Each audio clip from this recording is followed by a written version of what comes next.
환경주의를 맡습니다.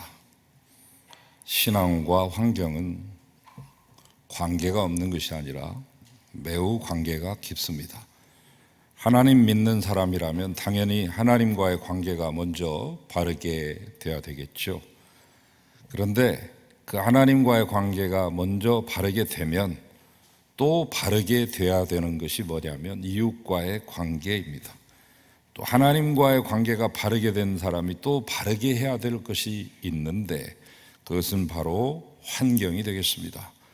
더 넓게 말하면 생태계가 되겠고 신앙적인 용어로 표현한다면 창조 세계가 되겠으며 구체적으로 말한다면 모든 피조물과의 관계라고 말할 수 있겠습니다. 그래서 이 환경과의 관계, 즉 환경 문제를 바르게 인식하고 바르게 대처해가는 신앙이 바른 신앙이라는 것이죠. 이것은 저의 논리가 아니라 성경 속에서 하나님이 줄곧 말씀하고 있는 메시지입니다. 다만 인간이 그것을 잘 발견해내지 못하고 설사 발견했다 하더라도 실행하지 못하는 데 문제가 있는 것이죠. 우리는 지금 코로나로 인한 이 팬데믹 시대를 맞이해서 단순히 이 환경주의의 운동이나 캠페인 차원의 이야기를 하려고 하는 것이 아닙니다. 지금은 몹시 다릅니다.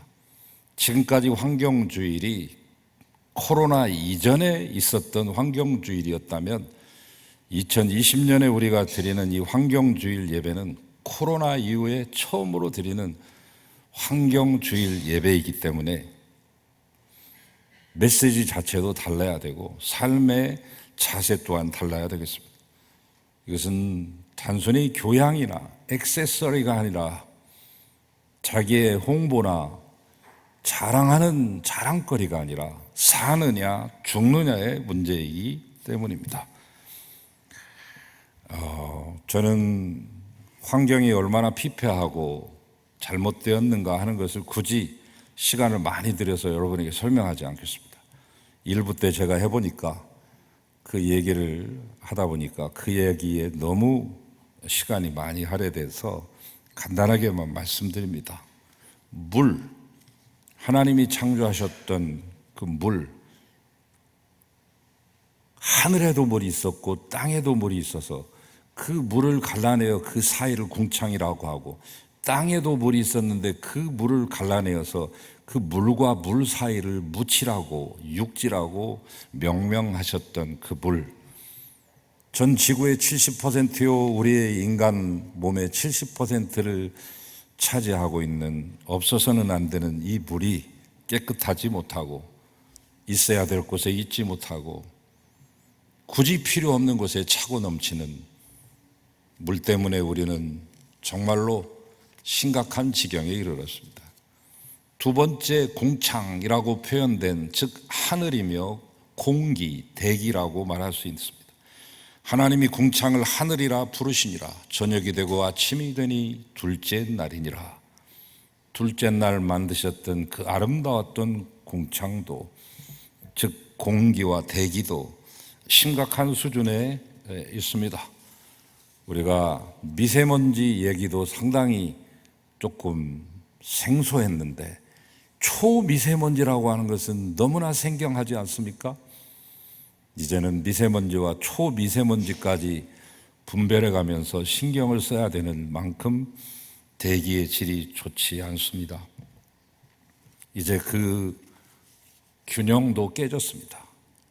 이 공기라고 하는 것은 우리가 알고 있듯이 산소가 많은 게 아니라 오히려 질소가 78%요 산소는 21%며 나머지 아르곤이랄지 헬륨이랄지 또는 오존이랄지 메탄이랄지 네온이랄지 이런 것들이 딱 1%를 차지합니다. 황금 비율을 이루고 있습니다. 하나님이 만들 때 그 황금 비율을 황금 분할법으로 만드셨습니다. 우리가 마치 미술을 하거나 건축을 할 때 그리스에 가면은 판테온 신전도 그 비율로 만들어져서 언제 보든지 어느 각도에서도 보든지 그 아름다움을 자아내는데 그 비율이 뭡니까? 긴 변과 짧은 변의 비율이 1대 1.618의 황금 비율을 이룰 때 가장 아름다운 미적인 요소를 갖출 수 있고 건축적인 완벽함을 드러낼 수 있듯이, 하나님이 이 공기를 만드실 때 질소 78, 산소 21, 나머지 1%의 이 황금 비율을 우리에게 주셨는데, 이 비율이 무너지기 시작하고 있습니다. 큰 문제죠. 여러분, 지금 1.5도라고 하는 이 온도를 꼭 기억하시기 바랍니다. 지구온난화로 인해서 지구의 온도가 1.5도씨 이상을 넘어가면 견디기 어렵고 2도에 이르게 되면 같이 살 수가 없습니다. 모든 생명체가 살 수가 없습니다. 2050년이 마지노선입니다. 20년 남았습니다. 2050년까지 1.5도 내에서 이것을 잡아내지 못하면 그 이후로는 걷잡을 수 없고 그 누구도 장담할 수 없는 세계가 펼쳐지는 것이죠. 코로나로 인한 이 팬데믹 정도의 이 혼란, 이 혼돈은 게임이 안 됩니다. 지난 약 150년 동안 산업화로 인해서 이 지구는 1도 올라갔습니다. 그러면 나머지 0.5도에 우리의 생명이 달려 있습니다. 전 지구의 생명이 달려 있다고요. 이 0.5도를 올라가지 않게끔 안간힘을 써야 되는데 그 노력들은 거의 없고 코로나 걱정만, 치료제 걱정만, 백신 걱정만 하고 있으니까 앞을 못 보는 것이죠. 우리 그리스도인들은 먼저 하나님의 말씀 잘 배우고 성경 속에서 말씀하는 하나님의 창조 원리를 잘 깨달아서 우리부터 먼저 말씀대로 실천하며 살아가야 될 책임과 의무가 주어집니다. 결국 이 코로나도 기후 문제 아닙니까? 계속해서 변종 바이러스들이 계속 속출하고 신종 바이러스들도 이제 출현하고 있습니다. 감염 속도마저 더욱더 빨라지고 있습니다. 코로나로 인해서 돌아가신 분들이 40만 명을 넘고 있죠. 다음으로는 땅입니다. 땅. 성경에 묻히라고 표현된 땅. 하나님이 이르시되 천하의 물이 한 곳으로 모이고 묻히 드러나라 하시니 그대로 되니라. 그 묻히 곧 육지요 대륙이요 땅입니다. 이 땅의 문제도 심각하다고 볼 수 있죠. 맛있는 소고기 먹기 위해서, 소 키우기 위해서 숲을 다 베버리고 거기다 초원을 만드는데 숲을 베면 산소는 사라지고 이 동물들이 내뿜는 메탄가스, 이걸로 말미암아서 1년에 80억 톤 이상의 메탄가스를 배출하니 산소는 줄어들고 탄소는 늘어나니 황금 비율이 깨지기 시작하는 것이죠. 맛난 음식 좀 먹겠다고 악순환이고, 파멸로 치닫는 낭떠러지 길이요 날개 없는 추락입니다. 이렇게 된 이유는 다 욕심 많은 인간들 때문입니다. 저와 여러분도 그 가운데 포함됩니다. 스스로 지혜 있다고 자처하지만, 많이 아는 척하지만, 최첨단 과학 문명 시대를 구가하고 있다고, 달도 갔다 왔으니 화성도 가서 그곳에 살아보겠다고 하는 시대지만, 사실은 하나님 앞에 무죄하고 교만한 인간들이기 때문에 우리의 삶의 터전인 이 땅은 점점 죽어가고 있습니다. 여러분, 소설가 박경리 씨 아시죠?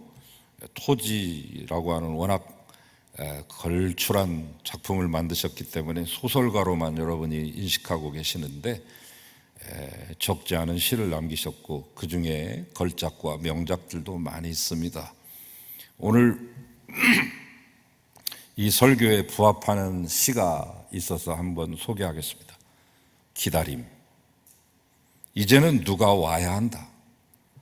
산은 무너져가고 강은 막혀 썩고 있다. 누가 와서 산을 제자리에 두고 강물도 내고 터줘야 한다.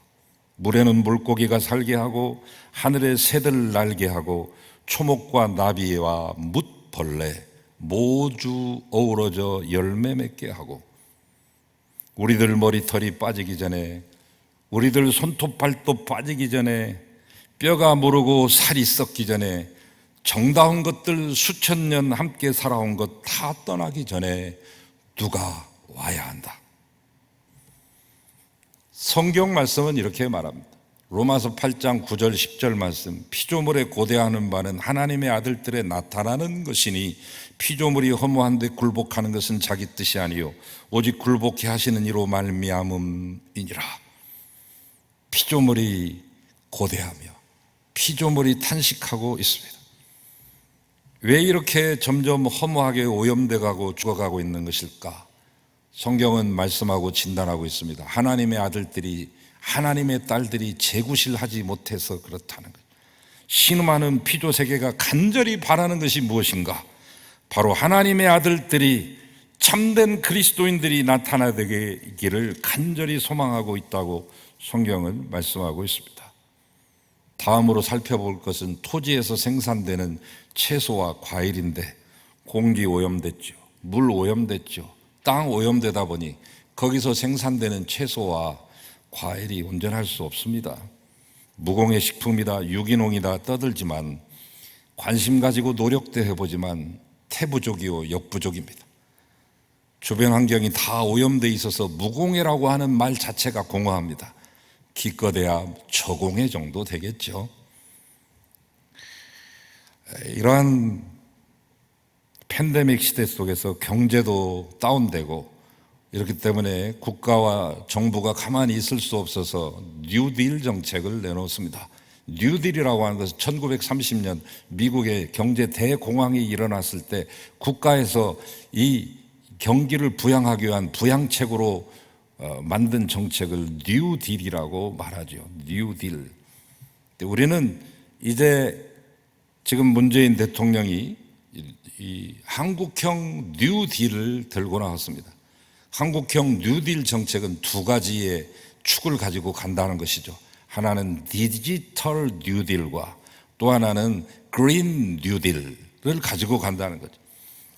디지털 뉴딜은 여러분 잘 아시다시피 이 디지털 산업을 잘 극대화시켜 가지고 4차 산업혁명 시대에 맞게끔 경제를 발전시켜 가겠다는 것이고, 그린 뉴딜이라고 하는 것은 기후변화에 대응하면서 스마트 시티를 구축해 가겠다고 하는 야심찬 계획입니다. 부처 장관들을 모아놓고 호되게 꾸짖어 가면서 아주 훈시를 했죠. 만들어내라고. 그래서 이제 우리나라는 그린 뉴딜에 12조 9천억 원이 투입되며 13만 3천 명 이상의 고용 효과를 가져온다, 이렇게 거창하게 얘기했습니다. 그러나 여러분, 거기서 빠진 게 있습니다. 전 정권인 곳에서도 녹색 성장이라고 하는 그 말을 다른 말로 하면 그린 뉴딜이에요. 녹색 성장이라고 하는 이름으로 이제 강도 보를 설치하고 여러 가지를 했습니다만은 22조가 넘는 많은 자원들이 많이 안타깝게 빠져나가기도 했습니다. 쉬운 게 아니죠. 해보려고 하다가 그렇게 된 것이죠. 우리 정부도 이렇게 큰 소리를 쳤지만 반드시 성공하라는 법이 없는데, 제가 걱정되는 것은 이 정책에 온실가스 감축에 대한 얘기가 하나도 없다는 것이죠. 기후변화 대응책을 구체적으로 언급하지 않았다는 것이죠. 구호에 불과하다는 것이죠. 캐치프레이즈에 불과하다는 것이죠. 그린을 표방한 단순 경제 정책에 불과하다는 것이죠. 색깔만 그린, 무늬만 녹색인 것이죠.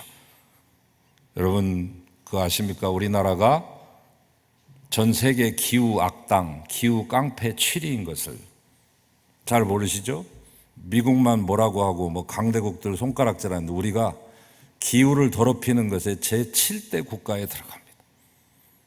우리가 이 팬데믹이나 이 지구온난화나 이 모든 탄소가스 배출이 인재라고 말한다면 그 책임은 구체적으로 말하면 대부분 G7 국가, 그 G7 국가가 각국에 세우는 다국적 기업들이 그 주범입니다. 그 뒤를 따르는 후발주자들은 G20국가 그리고 그들이 세운 기업체들인데 우리나라도 그곳에 한 몫을 차지하죠.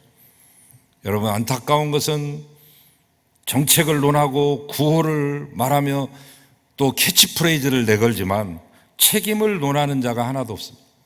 기후에 대한 책임을 지겠다는 사람도 없고 책임을 묻는 사람도 없습니다.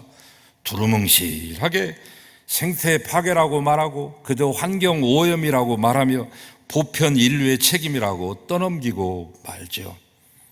여러분, 이 기후의 문제, 이 팬데믹의 문제에는 더 깊은, 더 오래된, 약 500년 이상 오래된 역사가 있습니다. 단순히 21세기에 터져나온 게 아닙니다.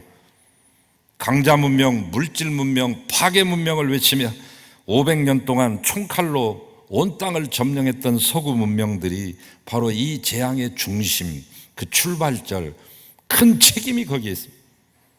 코로나 담론에는 21세기 얘기만 있습니다. 보다 더 근본적인 것을 밝혀내지 못하고 여기에 머물고 있습니다. 인류의 삶과 존재 방식에 대한 처절하고 철저한 회개와 반성이 하나도 없습니다. 과감한 개혁과 변화를 원치도 않습니다. 아무도 죄와 책임을 묻지 않습니다. 그저 빨리 이 사태만 극복하고 과거로 돌아가려고 하는 전문가 집단의 진단과 제언만이 난무할 뿐입니다. 권좌를 지키려고 하는 정치인들의 아이디어와 정책만이 날마다 쏟아지고 있습니다.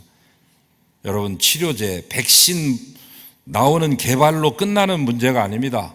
수천 개의 변종 바이러스가 벌써 나왔으며 앞으로도 수백 개의 신종 바이러스들이 우리를 기다리고 있습니다. 그때 가서는 우리가 어떻게 할 겁니까? 지쳐서 어떻게 이걸 헤쳐나갈 수 있겠습니까? 근본 원인을 파악하고 잘못한 것을 고치고 새롭게 뭔가를 하려고 하는 것이 없이는, 여러분의 결단과 여러분의 즉각적인 실행이 없이는 절대 끝나지 않습니다. 아리아 다카포, 음악의 기호 가운데서 다카포, 다시 앞으로 돌아가서 또 반복되는 다카포가 있을 뿐입니다. 여러분, 자동차 더 팔아먹을 국민화하고 경제 성장률을 올릴 준비나 하고 있는 것은 몰지각한 일입니다. 왜? 다 죽은 다음에는 그것이 무슨 소용이 있습니까? 다 죽어버렸는데. 여러분, 시간이 별로 없습니다.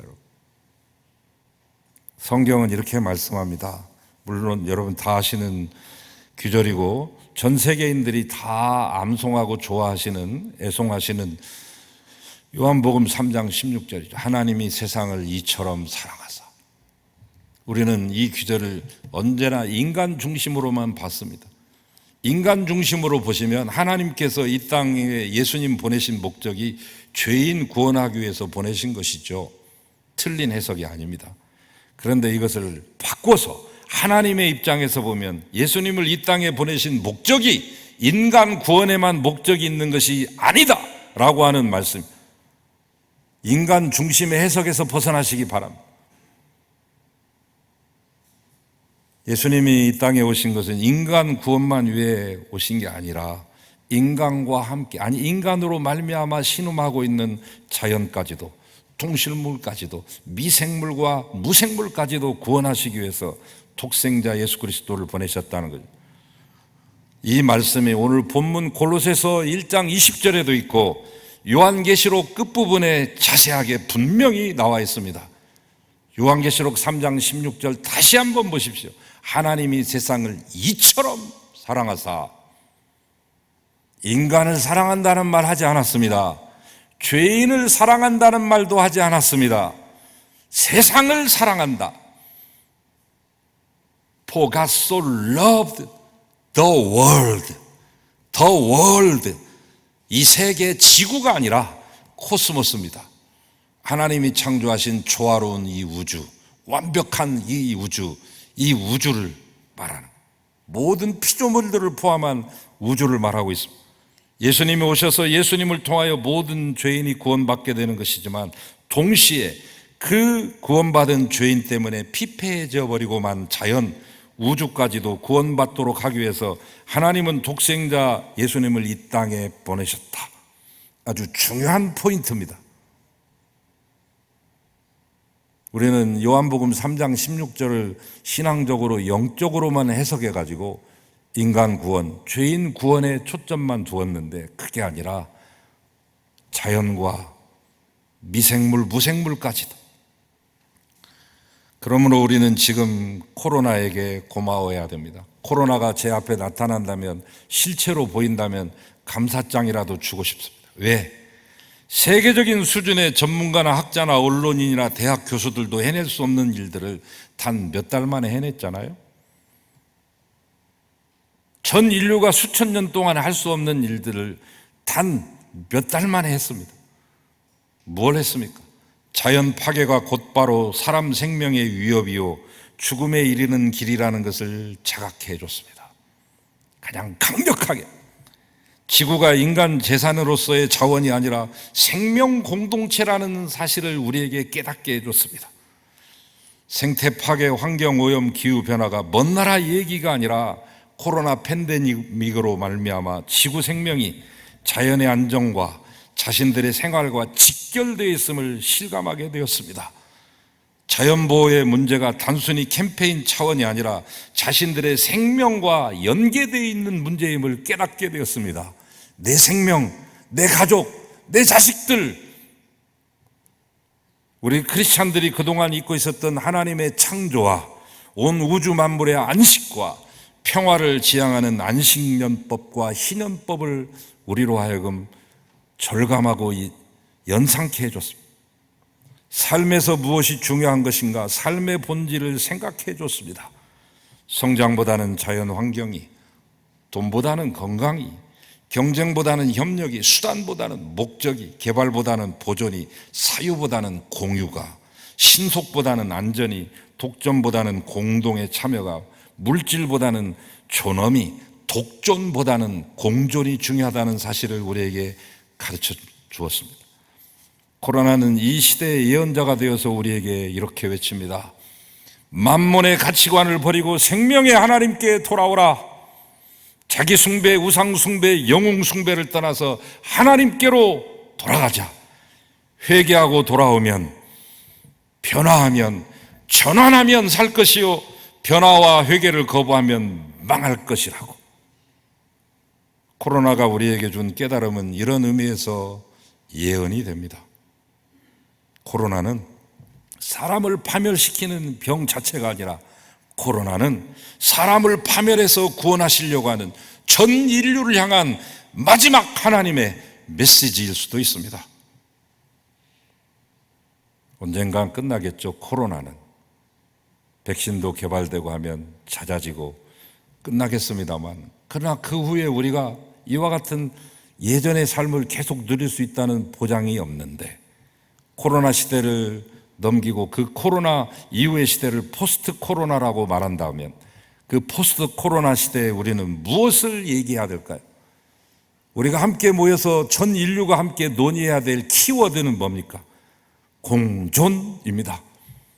이것이 코로나 이후 시대의 키워드입니다. 나라와 민족을 넘어선 이념과 사상을 뛰어넘은 우리 인류의 공존은 기본이고, 자연과의 공존, 미생물, 무생물과의 공존해야 됩니다.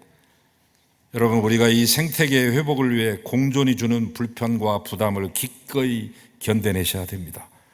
하나님이 창조하신 후에 매일 일일 평가를 하실 때 잠자리에 눕기 전 하나님은 이런 표현을 했습니다. 오늘도 내가 이것을 만들었구나. 참 보기에 좋다.